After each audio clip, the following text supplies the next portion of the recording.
Welcome to Be Connected podcast by Safa. Episode 1. Same-sex marriage taboo. All right, let's dive in. This time, you've given us a pretty fascinating set of sources, all about same-sex marriage. It's a topic that always seems to spark debate. It does, but these materials go way deeper than the usual back and forth. Oh, definitely. We've got, excerpts from academic papers, some legal arguments, even some observations about society that I found really surprising. Surprising in a good way. You'll have to decide for yourself, but by the end of this deep dive, you're going to have a much clearer picture of the arguments on both sides. I think what's so interesting is that we often jump right into the emotional side of things. The political, too. Exactly, but you've given us sources that really make us step back and look at the foundation of marriage itself. Like, what is it really about? Which is exactly where we're going to start. Okay, I like it. Back to basics. Back to basics, with a simple definition from the Cambridge Dictionary. Ready? Hit me with it. Marriage is a legally accepted relationship between two people in which they live together. Two people, huh? You noticed that, right? Well, it's pretty hard to miss. The definition doesn't say anything about gender at all. And that's a powerful starting point, because it immediately challenges some pretty deeply ingrained ideas about what marriage is supposed to be. It's surprisingly neutral, isn't it? Kind of suggests that at its core, the idea of a committed relationship, one that's legally recognized, doesn't have to be tied to gender. Right. But of course, not everyone sees it that way. Not at all. There are some very strong arguments against same-sex marriage, and they often come from some pretty deeply held beliefs. Let's unpack some of those, because I do think it's important to understand where those arguments are coming from. One of the most common ones, of course, is the religious objection. Right. The belief that marriage is a sacred union ordained by God or a higher power, and that allowing same-sex marriage goes against those religious principles. And what's fascinating is that some of the research you gave us actually suggests that this viewpoint is very closely connected to how religion has been used throughout history. To reinforce the importance of traditional marriage, you mean? Exactly. It's almost like they've become so intertwined that separating them is nearly impossible for some people. It's not just about a religious doctrine, then. It's about the historical and cultural context, too. Which adds a whole other layer of complexity that I think gets missed a lot in these debates. It definitely does. Another argument that comes up often is concern about how children are raised. You mean the idea that kids raised in same-sex households might not develop properly, morally, or psychologically? That's the one. And actually, one of the sources you gave us, Goldberg 2010, even said that children could find it highly strange to discover their parents are the same sex. Potentially leading to psychological harm. Right, but it's important to remember the context of that particular claim. Goldberg's research has been really influential, but also pretty controversial. Meaning? Well, later studies have offered some different perspectives, suggesting that focusing on potential harm kind of ignores how adaptable children are. And also the potential positives of having different kinds of family structures. Exactly. Plus, you always have to consider potential biases in any research. We have to be careful about drawing big conclusions from any single study. So it sounds like the takeaway is it's more about the quality of the parenting and the family environment overall. Rather than the parent's sexual orientation. Makes sense. Now, here's one I've heard so many times. The argument that same-sex marriage just deviates from the norm. Right. The it's not normal argument. And we actually have a source on that. Oh, yeah. Acevedo and Wada, 2011. They make the case that viewing same-sex relationships as abnormal contributes to a lot of the negative societal attitudes towards homosexuality in general. And they even go as far as to say that this perspective can be used to justify discrimination and prejudice. It makes you wonder how much power there is in this idea of normal. Well, it's something we take for granted, but it shapes how we see everything. And sometimes what we call normal is just a reflection of the dominant culture's values, not some universal truth. But values can change, right? Of course. We see it all the time throughout history. What's considered radical in one era can become completely mainstream later on. Which is exactly why it's important to question those assumptions we make. To ask ourselves, why do we believe what we believe? And to be open to the fact that maybe, just maybe, our views might need to change too. Couldn't agree more. And speaking of change, that leads us to another argument against same-sex marriage. The cost of integration into society. Meaning? Well, one of the papers, Smith 2010, suggests that widespread acceptance of same-sex marriage would require a massive effort to re-educate society. And that would be both expensive and pretty challenging to pull off. So it's not just about changing the laws, it's about changing hearts and minds, which is way harder. Exactly. And Smith's point is we can't ignore the practical implications, the logistics, and the financial side of such a big shift. He raises a good point. But of course, there are strong arguments in favor of same-sex marriage, too. Oh, absolutely. And those tend to be rooted in ideas of equality and social justice and the fundamental right to love and be loved. Which is what we're going to dig into next. And one of the strongest points in favor of same-sex marriage focuses on the idea of social and economic benefits. You know, those that are generally linked with being married. Because there's tons of research showing that married couples usually do better in a bunch of areas. Yeah. Money, emotions, mental health, even physical health. Exactly. So extending those benefits to same-sex couples would seem pretty logical. Yeah, it's like, why not? Right. Ronner, in a 2005 paper you dug up, actually suggests that making same-sex marriage legal could really strengthen gay communities. By giving them access to those same advantages. Exactly. And it's not just about individual couples, it's about those positive effects rippling out to the entire community. Okay, I see. Now, this next idea is one I honestly hadn't thought much about in relation to same-sex marriage. This whole social capital thing. Oh, that's a good one. Can you kind of break that down a bit? Sure, social capital is all about the networks and relationships and shared values that help people work together well and achieve common goals. It's like what holds communities together, that fabric of trust and cooperation that lets them thrive. So where does same-sex marriage fit into all of that? I'm not really seeing the connection.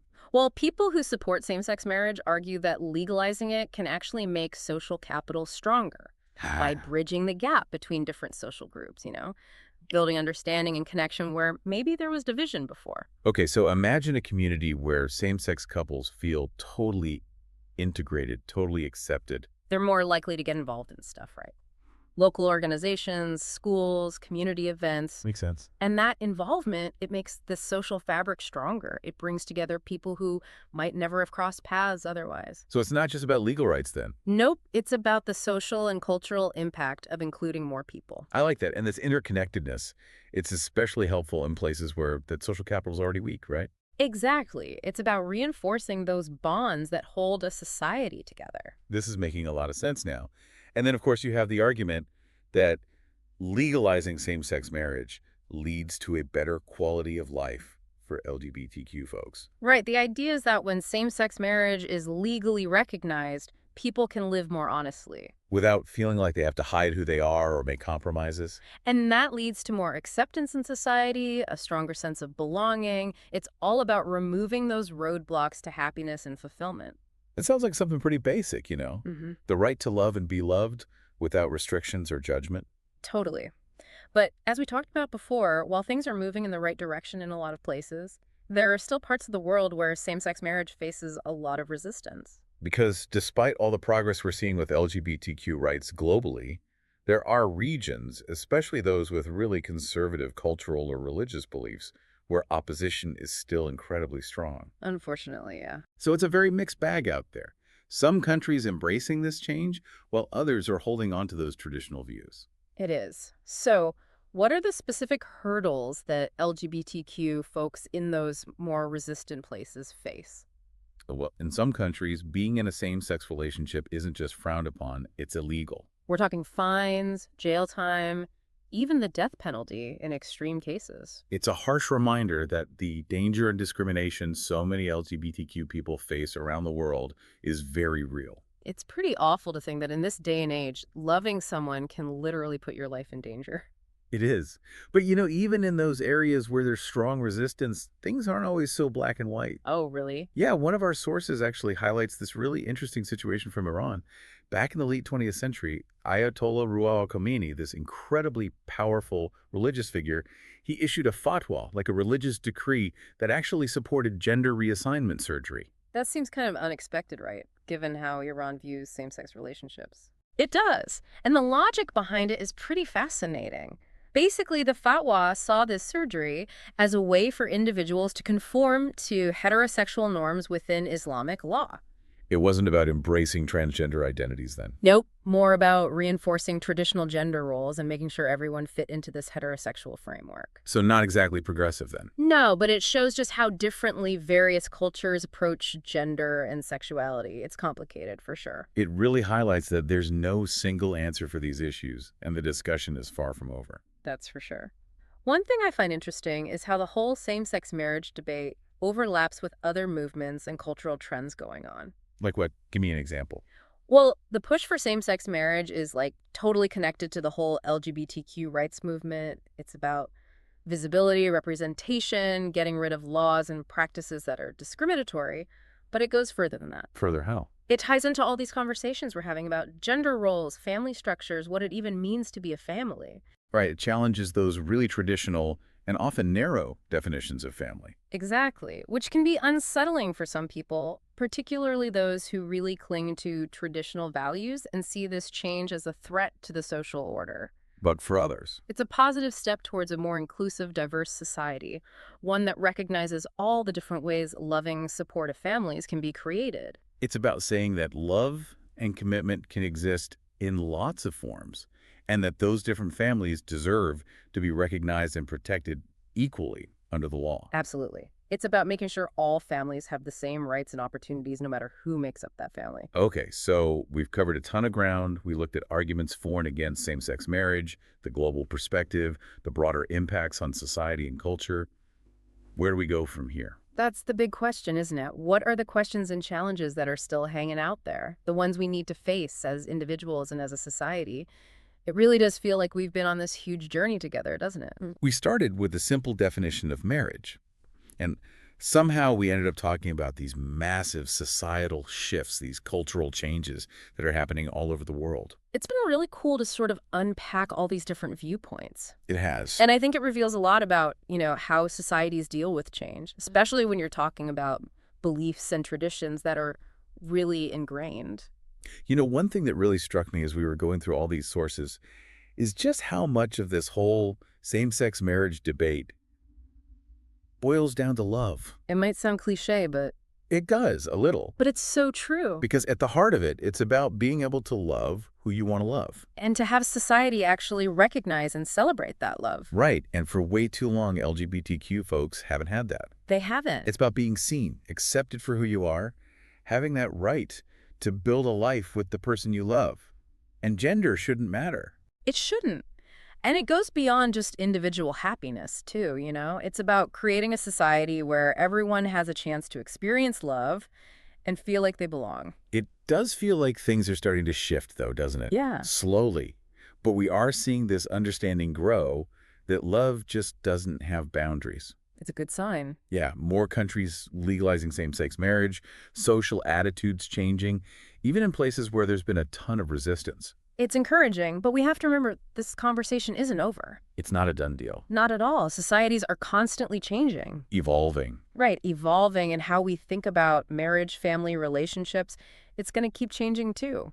So we have to be open to new ideas, challenge our own biases, and really talk to each other, even when we disagree. Absolutely, and I don't think it's about forcing everyone to think alike, It's about creating a space where people can voice different viewpoints and actually listen to each other. Because we can learn from each other. Yeah. Even when we don't see eye to eye on everything. So we're wrapping up this deep dive now. What's the one thing you want our listeners to walk away with? The most important thing to remember. This one's really important to me. This fight for equality, it's something we have to do together. It's not just about LGBTQ individuals. It's about all of us joining forces to create a world that's more just, more compassionate. It's about recognizing that injustice anywhere affects justice everywhere. Exactly. We all have a part to play in getting rid of systems that oppress people and building a society where everyone feels seen, heard, and like they matter. We hope this deep dive has helped you see the arguments for and against same-sex marriage in a new light, giving you a deeper understanding, the kind you don't get from just skimming the news. We've barely scratched the surface, though, haven't we? We have. There's so much more to explore, to learn about, and we really encourage you to keep researching this. Seek out different opinions, and most importantly, form your own conclusions. As you keep thinking about all this, ask yourself, What really resonated with you? What argument for or against same-sex marriage did you find most compelling?